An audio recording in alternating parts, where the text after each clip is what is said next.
Alright YouTube, I'm here today with my son. We're doing our first YouTube video ever, so please be kind. But this is on the 1290 KTM Super Duke. We're going to install a Yoshimura Fender Eliminator, which will eliminate this big piece here, bring the taillights and the license plate bracket up closer underneath the fender, really clean this up.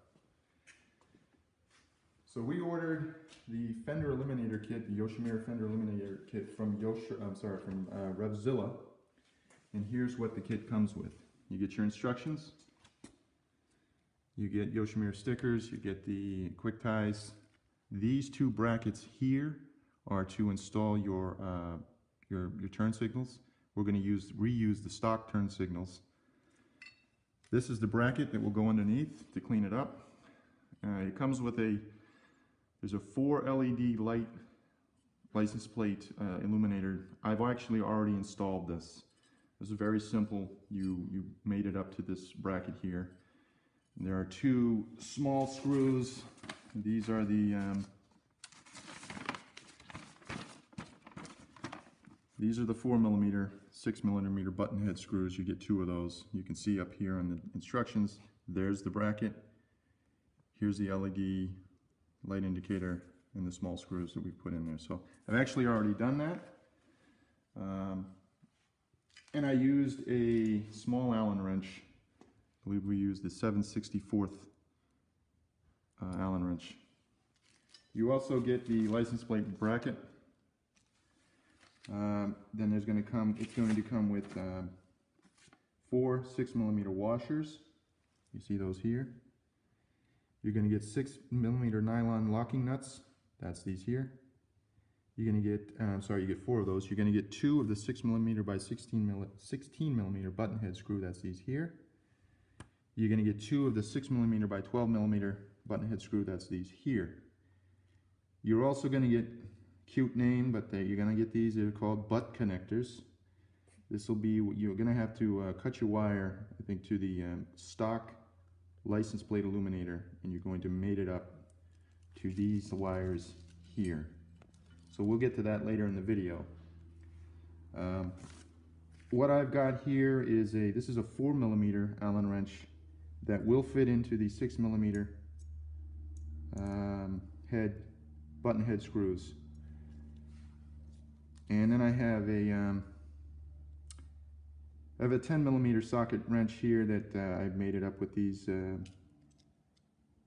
6mm nylon locking nuts. So we'll see how that goes. I know that there's going to be some other pieces that we're going to have to mate up to the actual stock fender as we remove that. But step 1 in our instructions.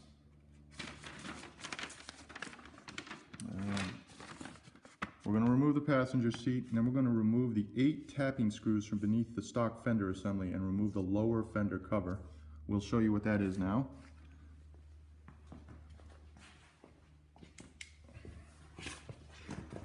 These are the tapping screws. You can get a picture of that underneath here that they're talking about in that first step. There's several of them. This actual stock fender is sandwiched together, so we're going to remove these as a first step, and we'll be right back. Okay folks, last we left you, we were about to remove the, per the instructions, we were going to remove the 8 tapping screws from beneath the stock fender assembly and remove the fender cover. Found that to be a little bit of a challenge. So what I ended up doing is I removed the entire stock fender. So let me step you through what I did there. Okay, I used a 5/16 socket wrench to remove these 4 bolts here. Okay, I also removed the connector connecting to the rear turn signals and the rear brake light. Then I simply pulled out the stock fender from the back. Okay, and then this is what we were left with. Now these two pieces go together like this. This is your stock license plate light, and underneath here you can see the wiring. So you'll have to remove all of the screws that you see here in this pile here to unsandwich these two pieces, and you'll get to the wiring for the turn signals, and you can remove them from there. So we're going to go ahead and remove the stock turn signals, and then we will be back. Okay guys, we're back. I think the last time we left you, we mentioned we were going to remove the stock turn signals, and we've done that. This was the stock Fender. We separated that. We removed the wires from the channels. We have taken off the stock turn signals. You can see green with green, red with red. The center one went to the license plate illuminator. So we've done that. Our next step is to cut the wire, and we're going to have to, this is the part that I'm not looking forward to because I'm not terribly handy, but we're gonna cut the wire and be prepared to hook it up to our Fender Eliminator LED light.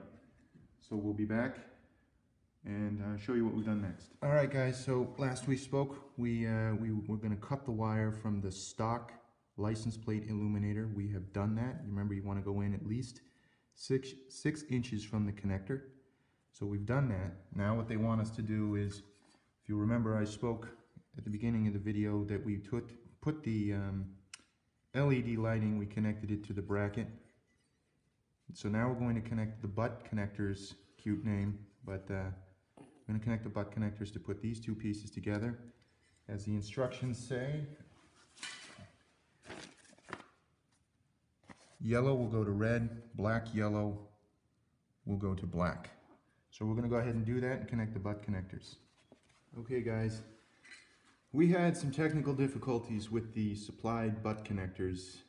We did put them on, perhaps not correctly, but we did put them on, and we tested the lights, the LED light indicator, by connecting it back into the bike and turning it on.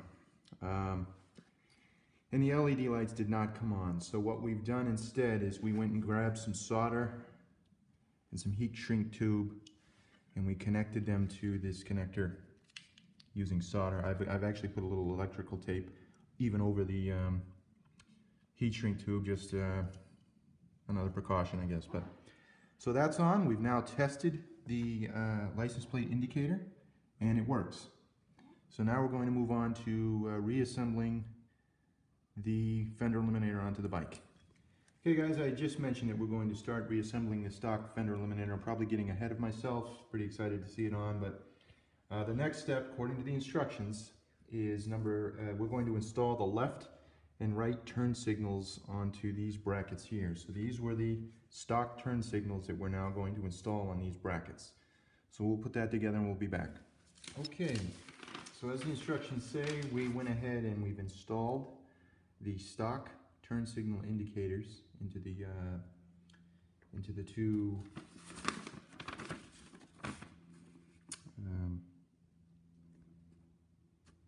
the two left and right turn signal brackets. So after that, it asks you to go ahead and install the Fender Eliminator bracket back into the slots onto the Super Duke. And so we've done that here. You can see that done here. We've slid the LED indicator light. There's a hole underneath here. We've slid that back up so it's underneath the seat. And then I've taken the original 4 bolts here, you can see, and we've put them in. I've left them in there loose because I still want to put the rest of the assembly on, check everything out before I tighten it all down. So the next step is going to put the turn signal indicators, hook them into the bracket. So that's what we're doing next. Okay, so we've gone ahead and we put the turn signals back on. I apologize, I don't want to show my plate, so I've got a bag over that, but you can still see the LED lights are working. And then I'll show you the turn signals.